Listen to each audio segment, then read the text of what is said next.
the talking filibuster, and there are real challenges to both of those things, so we certainly have our fingers crossed they can get it done. I think Leader Thune did say that he thought you should take it up again and revote. Did he say that? I believe he did.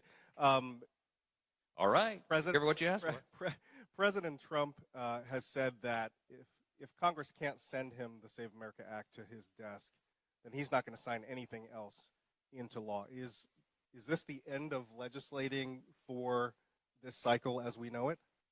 No, it's not. And I'll talk with him about that. We'll work with him, as you know, under the Constitution. If legislation was sent to the president's desk and didn't sign it for 10 days, it would become law automatically. So, but I understand what he's trying to emphasize: the importance of this priority, how critical it is to not just to him, but to the American people and to all of us. And so, it takes no convincing among House Republicans to agree to that priority. But I think he wants to send a signal to the Senate in particular that he's very serious about this, and I think the signal's been received. Okay. Let's change gears to the midterms. I remember right before the 2024 election, we were in Hellertown, Pennsylvania, at a Ryan McKenzie event at the old Steel Club. I don't know if you remember. It's probably all a blur to you because you go to so many of these campaign events. But at that event, you told me that you were going to win the House, the Senate, and the White House. And that turned out to be true. And you said the way that you were going to do it was through this new coalition that the Republicans were building, which included winning more Hispanic votes, more black votes, more Jewish votes, and union workers.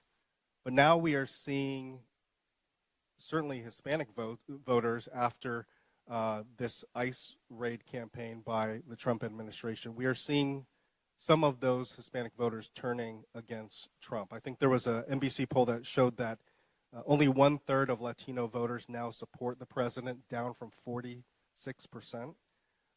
So my question is, in order for you guys, you said you're going to defy the odds, defy history, and keep the majority, but how do you go about doing that? Do you somehow preserve that coalition that you had built, or do you see a new coalition forming?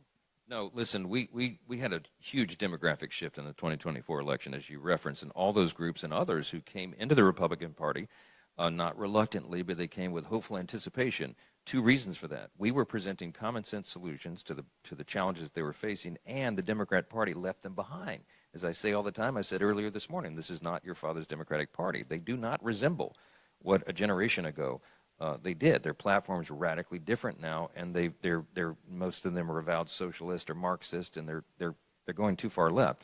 So all those people we can hold and have a durable governing common sense majority for their foreseeable future. We got a little hiccup with some of the Hispanic and Latino voters for certain, because some of the immigration enforcement was viewed to be overzealous, and everybody can describe it differently. But here's the good news: we're in a course correction mode right now. We're going to have a new Secretary of Homeland Security. Markwayne Mullin is going to do a great job in that role. I'm sure that he'll be confirmed by the Senate.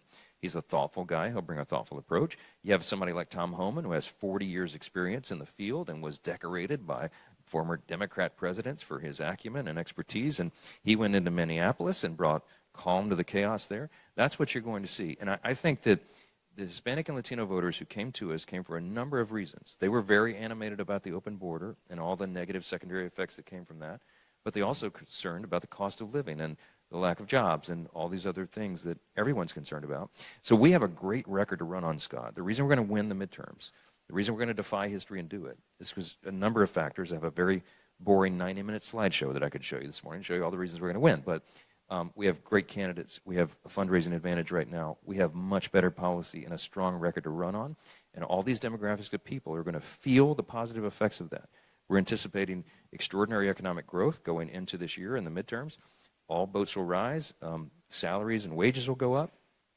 You have bigger tax refunds and bigger paychecks. And the average family, $10,000 more money in their pocket because of Republican policies. I think these people will see that we did what we said we were going to do. We calmed down the immigration enforcement concern. We uphold the rule of law, but we do it in a way that honors the dignity of everyone, and they'll understand that our party is with them, cares about them, and this is the permanent home where they should be.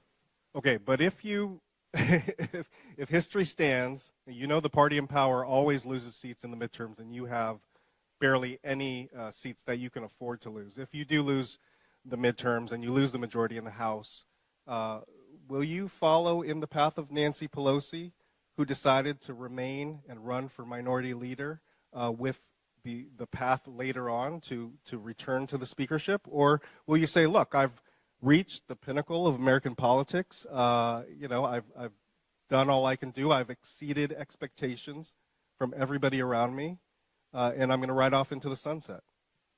There's no riding off in the sunset. There's too much to do. And I don't think about alternatives. I am laser focused on the goal like I have been everything. They have written my epitaph 20 times. They said that I wouldn't last 3 weeks, then it wouldn't last 3 months as Speaker. I think we're almost 2.5 years in now. They said we couldn't do the big, beautiful bill. They said we wouldn't win the midterms in 2024. I got headlines from some of your outlets the night before the election in 2024 saying we're going to lose the majority. I don't buy it. I don't believe it. I look straight ahead. I focus on the vision and the goal, and we get it done every single time. We're going to do it again. Here's why this is different. History is going to be different this time. It's going to be defied, the trend, lots of reasons for it, but among them is that we've never had a midterm like we're having right now. First of all, the chasm between the two parties has never been so wide. This is a choice election, as I articulated earlier today, between common sense and crazy. And every metric of public policy, we'll be able to demonstrate that, show that we did it in word and deed. We did the right thing for the American people, and they will appreciate that. We also have a president. There never before, Scott, you can't name a time in history when a second-term president who is not on the ballot again, in the middle of his second term, has been so active like President Trump is going to be. He's engaged. He's going to run like it's 2024. He's going to do the rallies and do the events, and he's already doing it now. He's going to be heavily involved, and he is still the turnout machine for our side, as well as the other side. I acknowledge that. But the president's going to be deeply involved in it because he understands the stakes are so high. The American people are going to understand he is on the ballot, at least in a metaphorical sense. Because if we were to lose the midterms, everybody knows the chaos that would ensue. So I think there's so many factors in our favor. I think the energy and excitement is going to be on our side. I can't wait for the midterm convention that we're going to have before early voting starts in the fall, where we parade all of our stars across the stage and we talk about all the great things we've done for the American people. This is a midterm like none other. So I'm telling you, do not bet against the House Republicans. I've told you all that before. I'm telling you again. All right. Remember I said this. Taylor's giving me the hook here. I got a lightning round, 30 seconds. Best part of being Speaker of the House? The collection of sports memorabilia. I get the coolest stuff when people bring. Y'all should come in. I got every LSU thing, every championship thing now, and people give me I've little. I've seen your cool football and jerseys before. Awesome. Worst part of the job? I don't know. I don't focus on that, but it's difficult. It really is about a 20 to 22 hour endeavor at this point.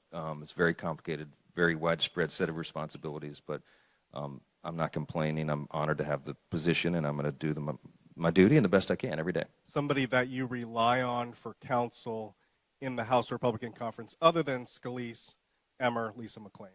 It's a wide array of members. I'm very close to my classmates. We all came in together. I'm going to miss a guy like Jody Arrington, for example, who's leaving us soon, and Darrell Ice has been a great friend and advisor. We're losing some real talent in retirements, but I'm happy for them. And I'll say, in spite of the false narrative, there's only 5 competitive Republican seats that someone is retiring out of, only 5. And in 2018, we were in, I think it was maybe 22 or 23 seats that was in that category. So we're comfortable about that. We know we can win the seats where people are leaving, but some of the wise counsel is leaving the building. I'm going to miss them. And finally, finish this sentence. My relationship with Hakeem Jeffries can best be described as? Collegial. I like Hakeem as a person. We have very different worldviews and very different policies, but we get along well because I think we understand one another, have some sympathy for one another, and we have a lot more in common on a personal side than most people recognize. So I like Hakeem a lot. Mr. Speaker, thank you so much for your time. Thanks to all of you for being here and to the Congressional Institute for having us. Thanks for doing it. Nice jacket.